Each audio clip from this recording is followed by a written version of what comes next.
నాకు సింగపూర్తో సంబంధాలున్నాయి. భలే ఉందే, శ్రీలంకలో ఎల్టీటీ వాళ్ళు పాతుకుపోయినట్టు కాశీ అంతా తెనాలలో పాతుకుపోయారు.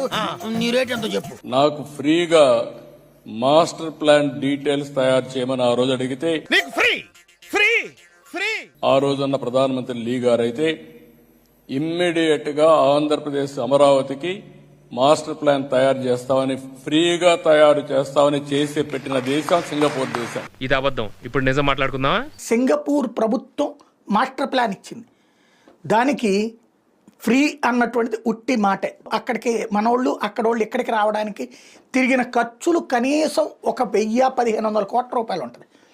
ఇంత చేస్తే మాస్టర్ ప్లాన్కి 250 కోట్లు అవుతుంది. 250 కోట్ల మాస్టర్ ప్లాన్కి 1,500 కోట్ల రూపాయలు ఖర్చు పెట్టుకున్నటువంటి చరిత్ర మనది. కన్సార్టియం అనేటటువంటిది ఆ దేశ ప్రభుత్వానికి సంబంధమే లేదు. ఆ దేశ ప్రధానమంత్రి తేల్చి చెప్పాడు ఆ ముక్క. మేము ఎక్కడా కూడా డైరెక్ట్గా కన్స్ట్రక్షన్స్ చెయ్యము. అది మా దేశంలో ఉన్నటువంటి సంస్థలు మా వేరే దేశానికి వెళ్ళి వ్యాపారాలు చేసుకునేటప్పుడు మా పర్మిషన్ అడుగుతాయి, ఆ పర్మిషన్ ఇస్తాం అంతవరకే అన్నటువంటి. అది ఓపెన్ సీక్రెట్. అవన్నీ మాకు అనవసరం.